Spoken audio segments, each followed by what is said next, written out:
Hey guys, it's Beth, and Springtrap has finally come to Dead by Daylight after years of waiting and wishing and expectations. Now, the PTB only started yesterday, so I wanted to give some of my preliminary thoughts and basically just bring up how I feel about this chapter as a whole at the moment. Now, I feel like it is very important to mention, oh my gosh, okay. It's very important to mention that it is very disappointing that the chapter is nothing but Springtrap and the map. I would have loved to see a survivor or more legendary animatronics as skins. However, it does not appear that that is the case. It is definitely a shame, and I feel like it's the biggest sticking point with this chapter for a lot of people so far. And while I agree that it is unfortunate, and I wish that, you know, we had more things in it, I can't help but think to myself that I am still very happy with this chapter as a whole. I think the power that was chosen for Springtrap is a lot of fun and has an incredibly high skill ceiling, so this may end up becoming the most skilled killer in the entire game, with some of the things that you can do with the throwing fire axe, as well as the abundance of add-ons that change the way that the axe is used in a variety of different ways. And from what I have heard, the survivor side is quite fun to play as well, which is phenomenal, as Springtrap is going to become most likely the most popular killer probably of all time, potentially overshadowing Wesker, which is quite impressive to consider, because Wesker peaked at around like 40% usage for the entire player base at one point. So Wesker was quite big, but overall, Springtrap has been a killer that people have wanted for years and years. Me included. I absolutely adore Five Nights at Freddy's, and this was my dream chapter, and now I have no idea what I'm going to be wishing for. But more than that, I wanted to discuss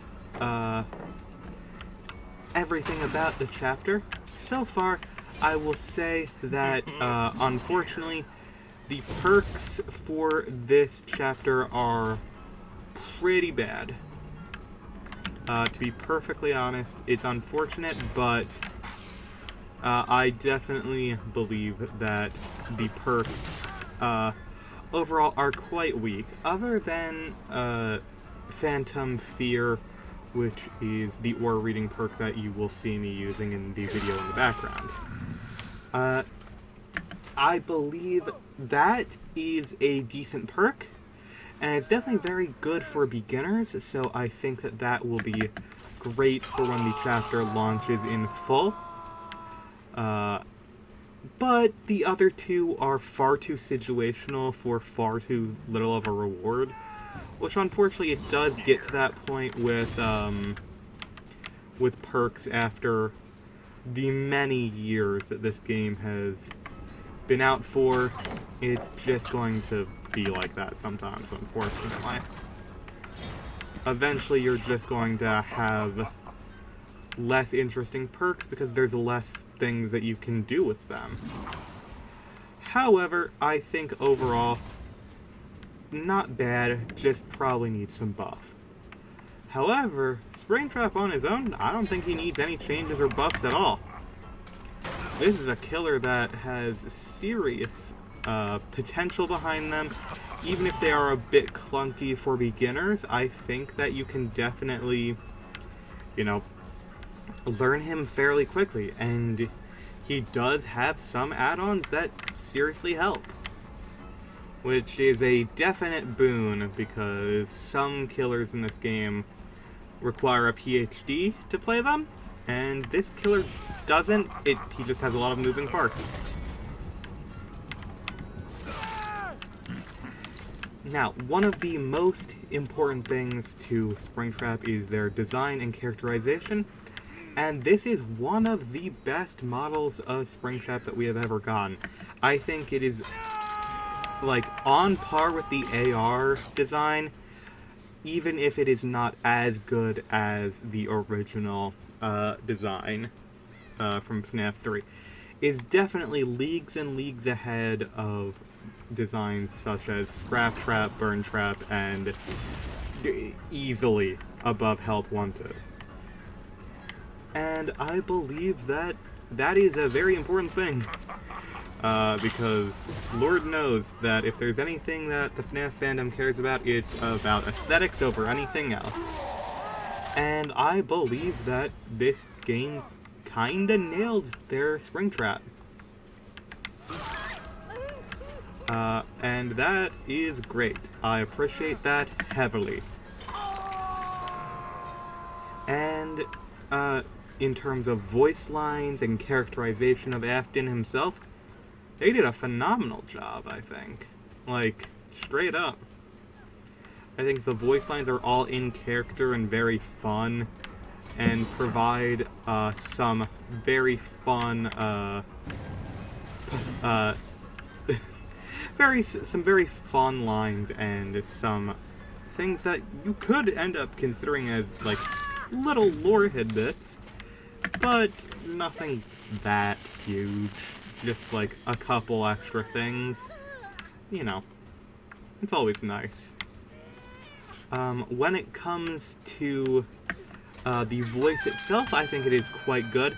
The one issue I have with the voice acting is actually unrelated to the voice actor themselves.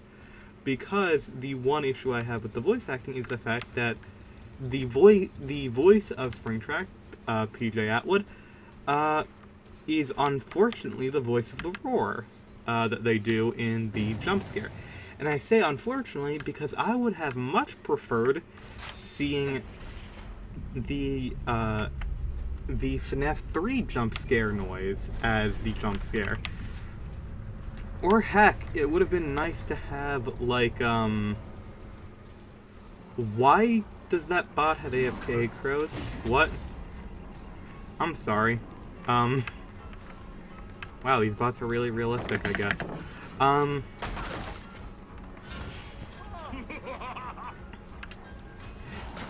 Seeing that just completely derailed my train of thought. Oh yeah, I would have much preferred getting... Okay.